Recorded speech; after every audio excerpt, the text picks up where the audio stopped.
Hello YouTube, hello Twitch, it's Captain Nav. I hope you're all doing well today. We are attempting this flight from Seoul to Tokyo Narita.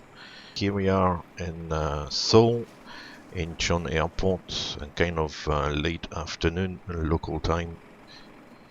As you can see around, a little bit cloudy today.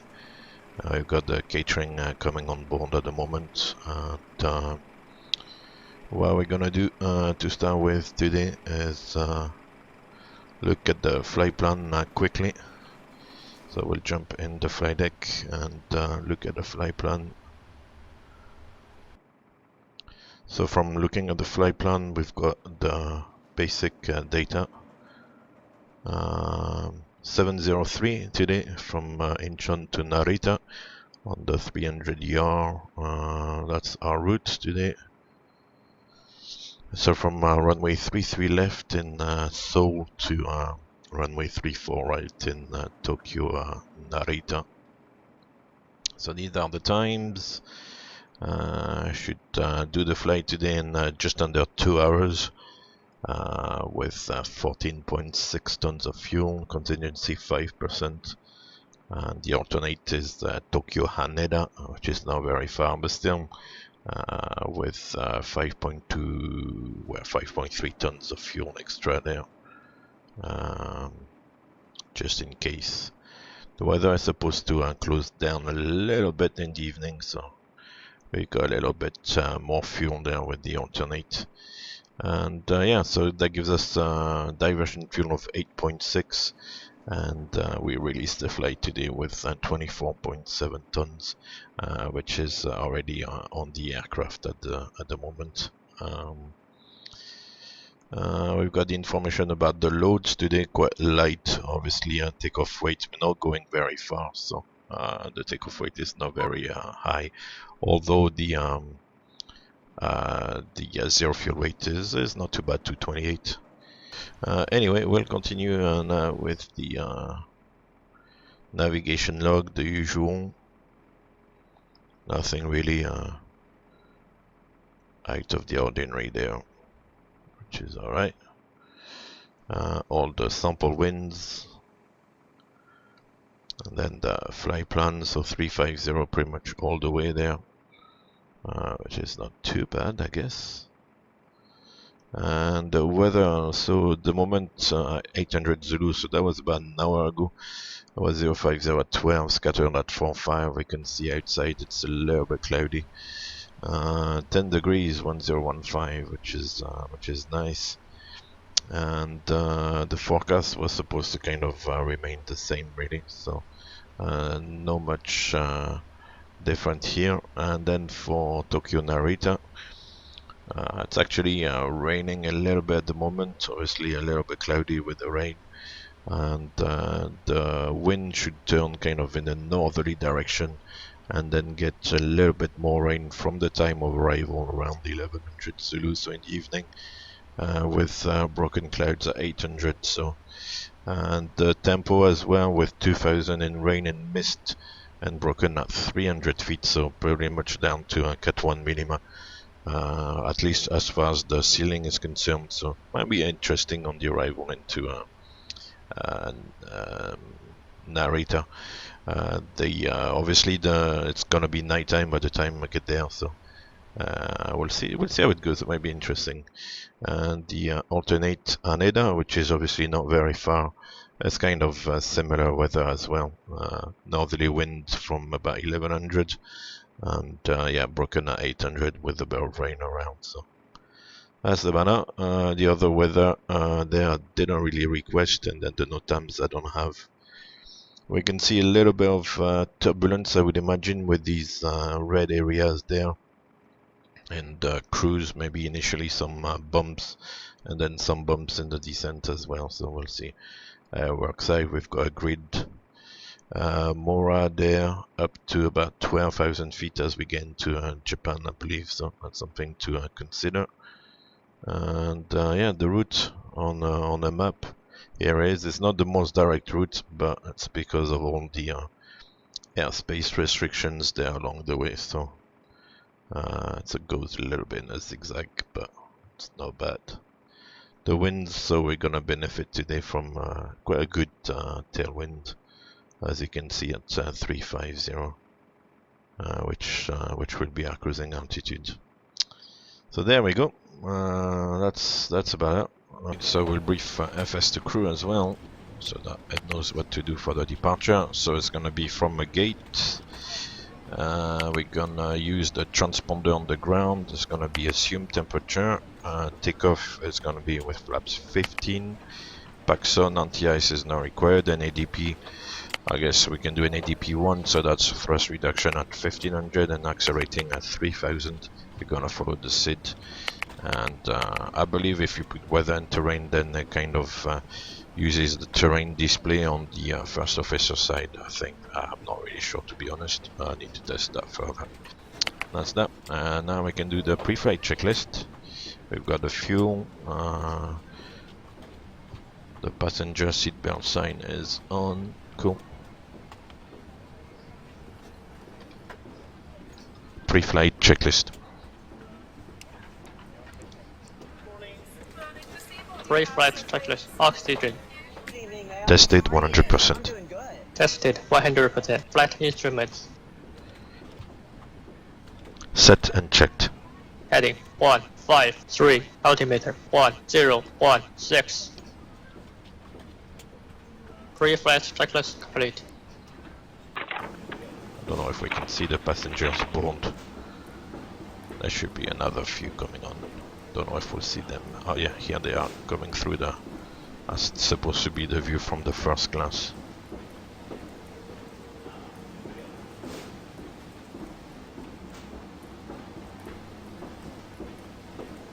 There should be another one or two coming. Here they are. Cool. So I'm not gonna go any further into this.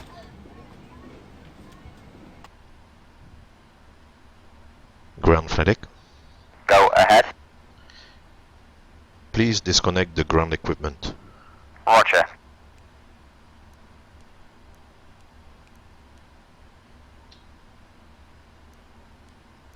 Hey Captain, cabin is ready to go.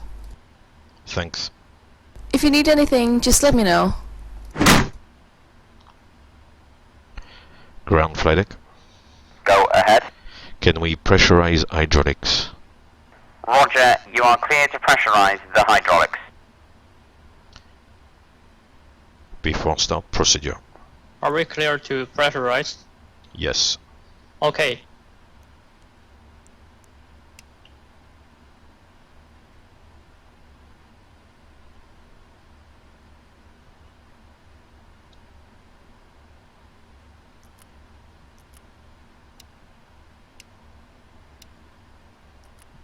Right, so the hydraulic panel is set, the fuel pumps come on as well, the beacon.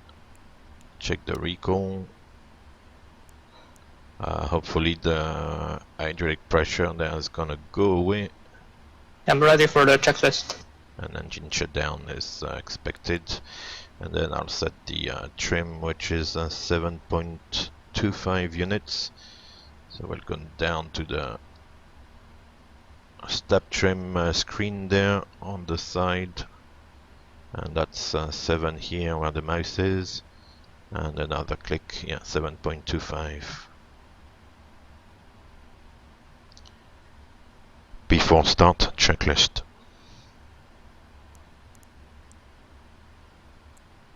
Before start checklist. Flight deck door. Close and locked. MCP. Set and checked. Takeoff speeds. Set and checked. CDU preflight. Completed. Completed. Trim. Set and checked. Taxi and takeoff briefing. Completed. Before start checklist complete.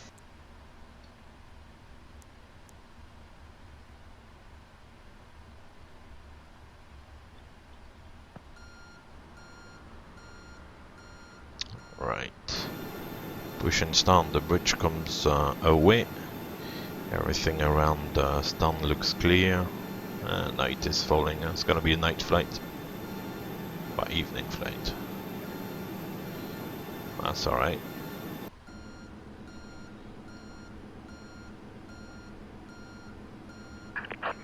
Hello, Captain. We're ready for pushback. Yeah, I'm ready as well. Locking gear. Cool, cool. Departure check completed. Bypass pin inserted. Release parking brakes. And start the F o'clock for the All block engines time. clear. Start at will. Start sequence says 2 then 1. Check. Start the right engine. Starting right. Right, so the start switch comes to start and the fuel control Oil switch pressure. comes to run. It's funny again with the Asian accent, it sounds like it says oil pleasure. That's pressure, pressure, not pleasure.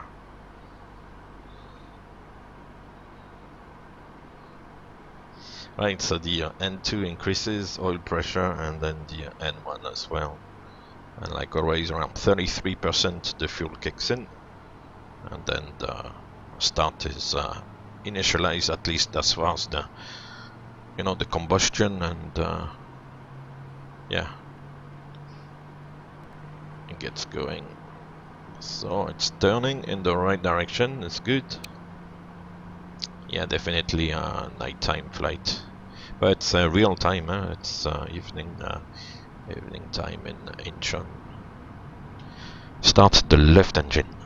Starting left. And same thing on the left, the start switch comes to start, and the fuel control Oil switch pressure. to run. What pleasure! Indeed, good job. So once again, N2 oil pressure, N1, and around 33%. Then the fuel will kick in. Here we are, the fuel flow increases, and then you can hear the engine starting.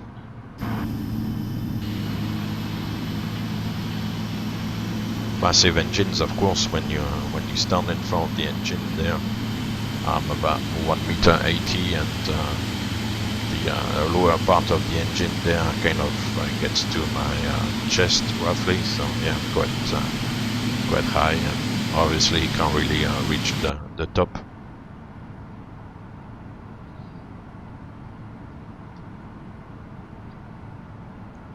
Set parking brakes. Waiting your confirmation for good engine start. Yeah, if you can give me the confirmation. Yeah. So 2 good starts, clear to disconnect all equipment, and we'll see you on the left with the pin. Flaps 15.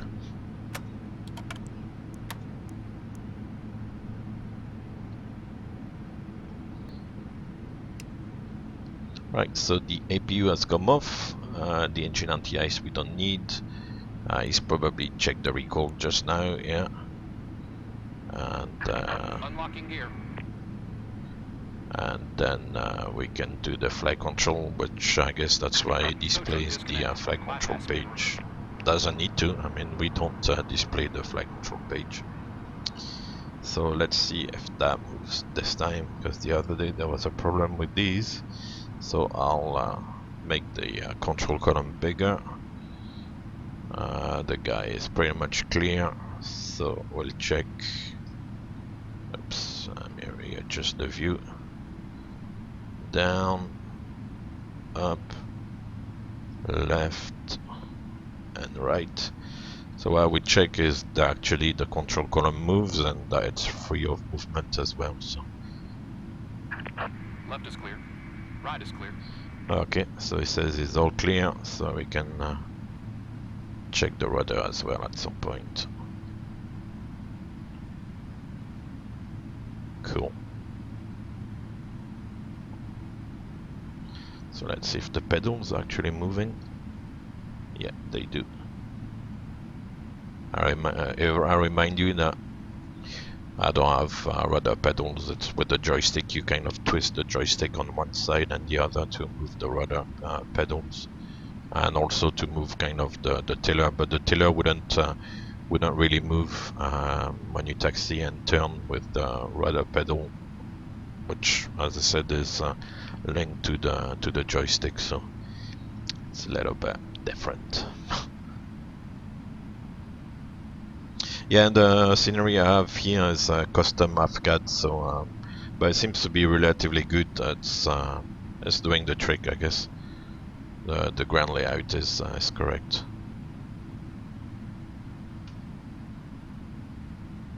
Before taxi checklist.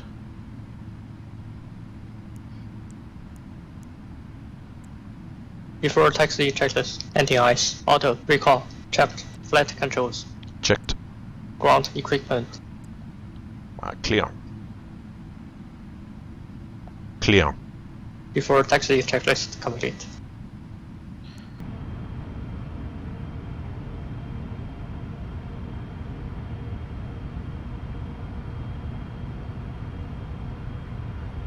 On runway 33 left.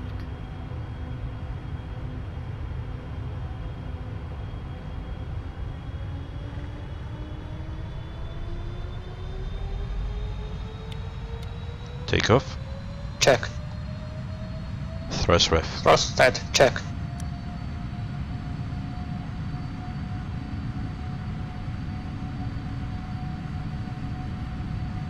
Eighty knots, Hold. check.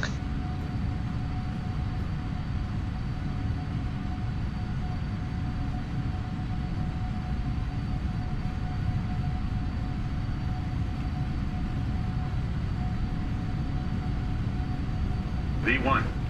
Rotate.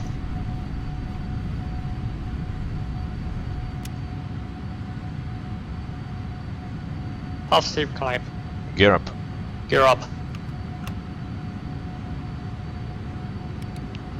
Autopilot. 400 feet. Check. Thrust ref. Check.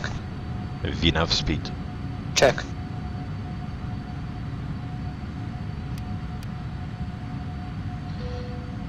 And off we go.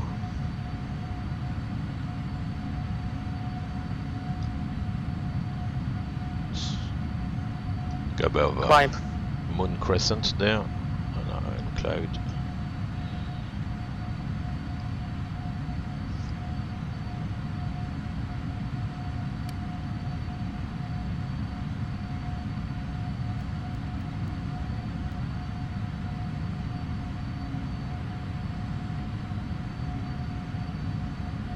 So it's going to be interesting with the altitude restriction at the 752, which is 5,500. It's going to probably level off and then in VNAV and then accelerate and continue the climb. Flaps 5. Speed checked. Flaps 5.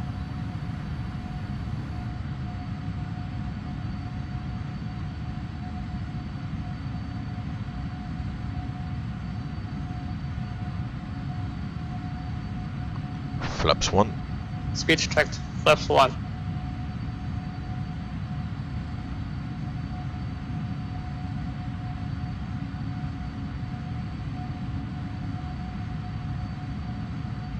Struggled to accelerate a little bit there.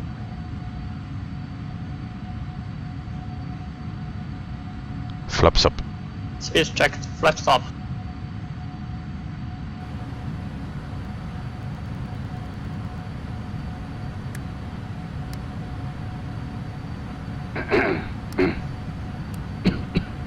After takeoff checklist.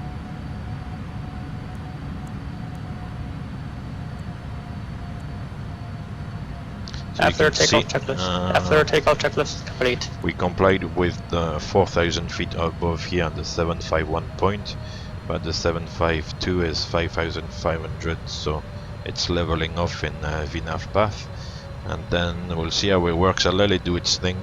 After the 752, then I should continue the climb to 350 basically. So we'll just observe how the automation works there. So at the moment it's leveled off at 5.5, which is the, as I said, the restriction at the 752 point. So it's doing a good job for the moment. 230 knots as well. and then once we pass the 751 point, it's gonna accelerate to 250 normally. It's doing a very good job there, actually. That's it. So we pass 751, is now accelerating to 250 knots, but still keeping 5,500.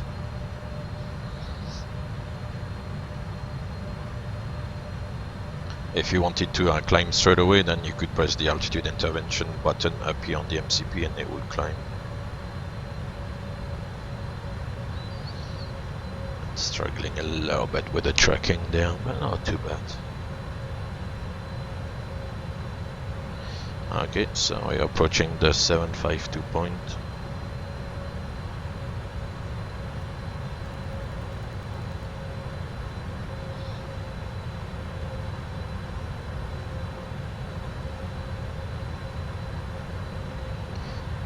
So this is not maybe necessarily the best technique, because the MCP should be maybe set to 5,500, just in case we know in VNAV and the aircraft doesn't level off as per the procedure. But this is a good way to demonstrate how the VNAV works.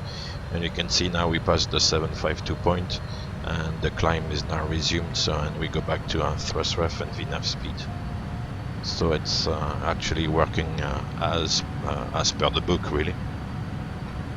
So it's very nice to see how this works, the way it's supposed to be working, actually.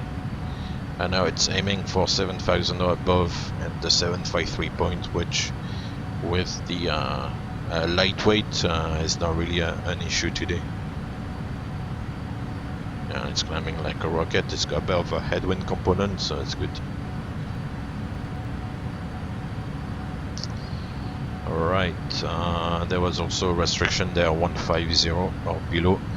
Now we're gonna delete the restriction, I guess.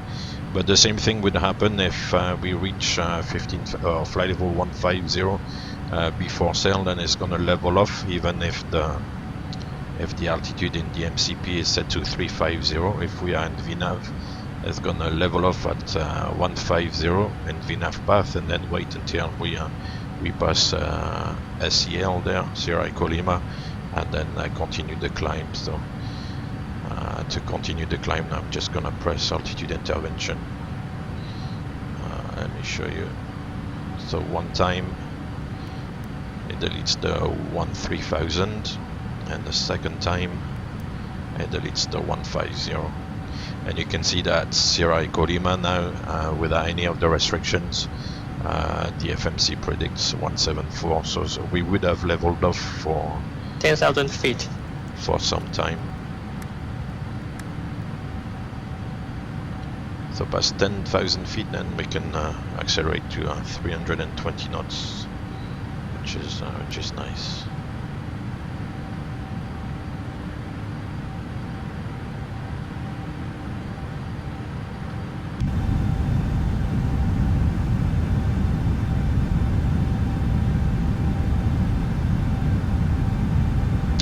A little bit dark. That's the only drawback to flying at night.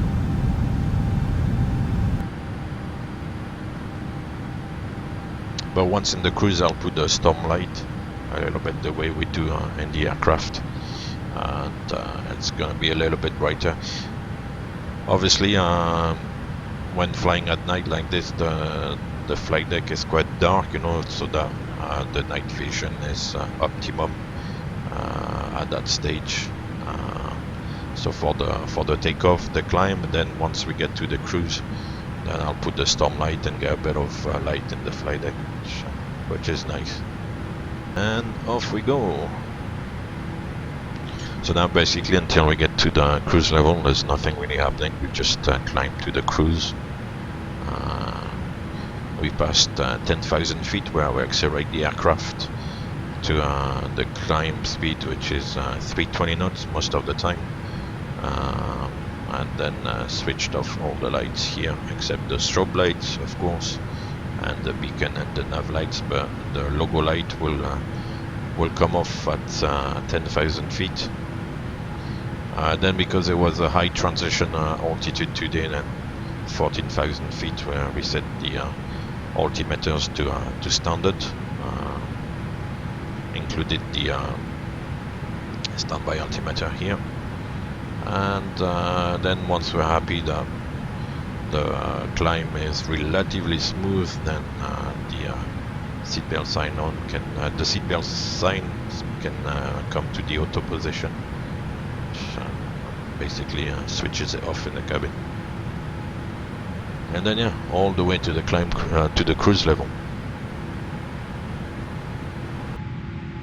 So yeah, so if we have a view with the Aivlasoft EFB, you can see the end of the departure there towards Egoba there, and it's nicely following the track on the EFB, which is really nice. It really works perfectly. It's really good. We've got the wind up here affecting the aircraft, so it's kind of quartering tailwind here. 49 knots of tailwind component, 20 knots of crosswind component. The actual wind we have here in the simulator, 25-54. That's exactly where we have. So it's really good, really nice. Yeah, when I started like looking into professional flight training, I had the opportunity to go into one of the famous schools in the UK to start the professional training, but you were looking at forking out pretty much the equivalent of about 130,000 US to pay for the course. And I remember kind of talking to my PPL instructor at the time, and he said, well, it's up to you if you want to do it, but it's a lot of money to fork out. You're gonna have to take a loan, and then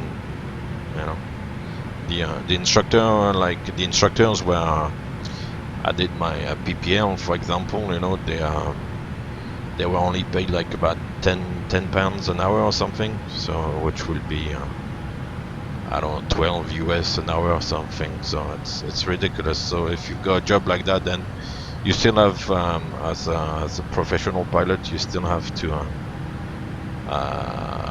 do an instructor course. So that would be an extra, expenditure. And after your commercial training, and then if you have to be paid like 10 pounds an hour, that's not great. It's not gonna help repay your loan of more than 120,000 US or whatever it would be. So yeah, it's not good.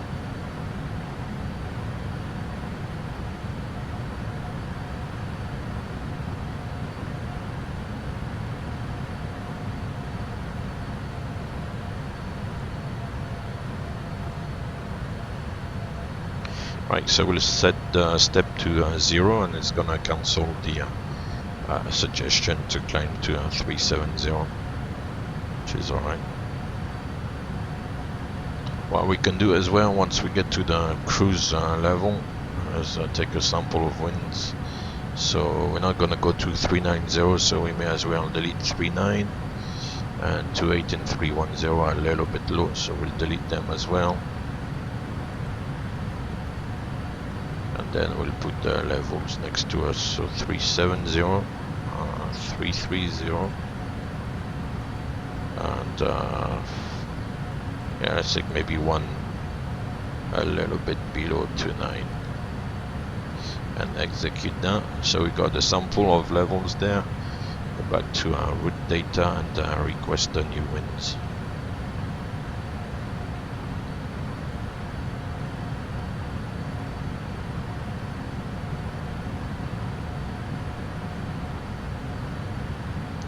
Yeah, I think there's a shortage of experienced pilots, but I wouldn't say there's a shortage of pilots in general. Right, so the wind data uplink is ready, so we'll load it. And then the wind prompt here is highlighted. If we check press, now we've got the winds for those various levels there. So we can execute. The decent forecast uplink is ready, so we'll go to the decent forecast page here, and then load them. That might not change because we uploaded the winds only about an hour ago, so shouldn't really change. Here we are.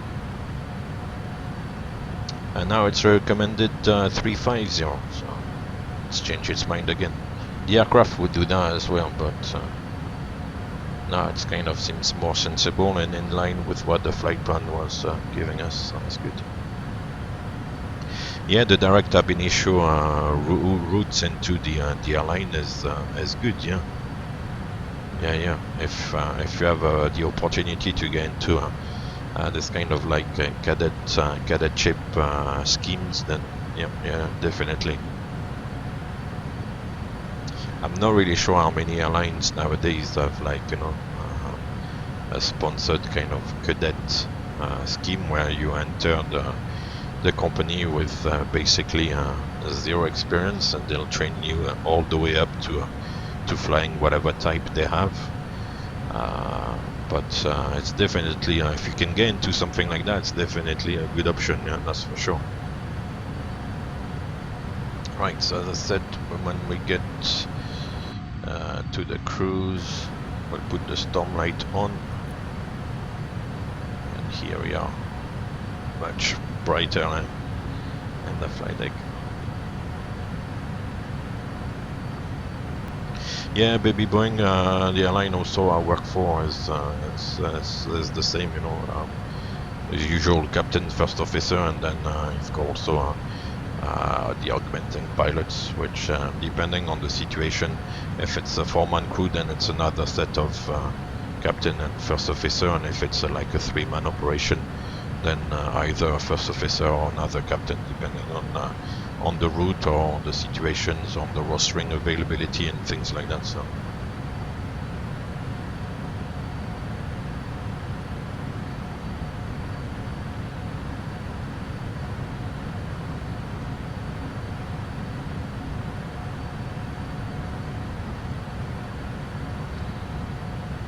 technology, to be honest, I'm not really sure. Second officers is kind of yeah, a term you hear from time to time. Junior first officer, I think from second officer then you go on to like first officer basically, and yeah, basically get kind of to do the takeoffs and landings and get more like hands-on flying, whereas as a second officer you're basically a cruise pilot. So you're qualified to fly the aircraft, and you do exactly the same simulator checks, and you got the same license, but from a point of view of how the airline works, then you'll only be sitting at the controls during the cruise. I don't know actually how long you do that. I think maybe you do that for the first, I don't know, couple of years or whatever, and then depending on the vacancies and the various fleets, then they'll move you to the first officer position. I mean, an airline kind of like Qantas is obviously driven by seniority, so it might, you know, take some time to kind of move up the ladder, but once you're in a very decent position.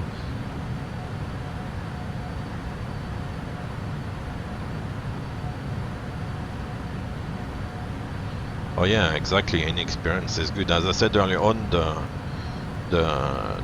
the main thing really in this industry is to get your first job and get the experience.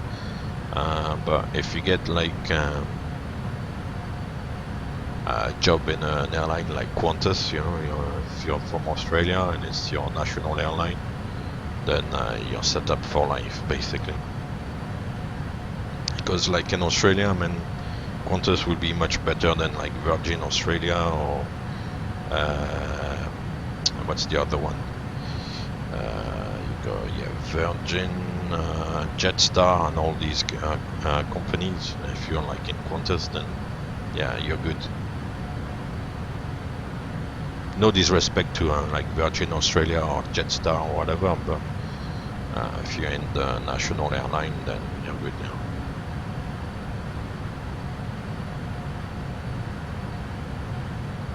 Yeah, of course, it's a different experience. I mean, if you fly for like Jetstar or Virgin, I mean, you'll be doing all the you obviously get more hands-on experience, definitely, and then you get to fly into all the airports in the region. Yeah, it's a different experience, and it's true that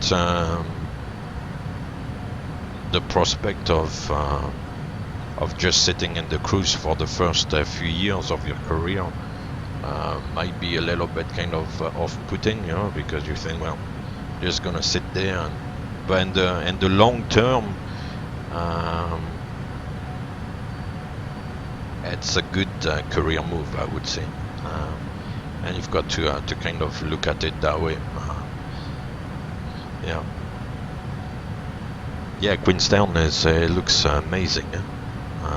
Actually did like the 2 videos on the approaches into Queenstown a long time ago on the channel, and if you want to go and have a look,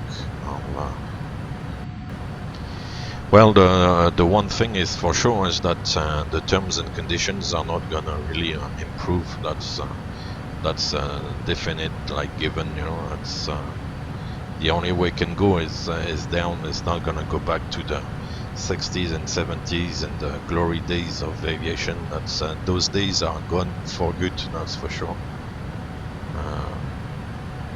And the days where you are hired by an airline and they pay for your training and all that stuff, that's also probably mostly gone.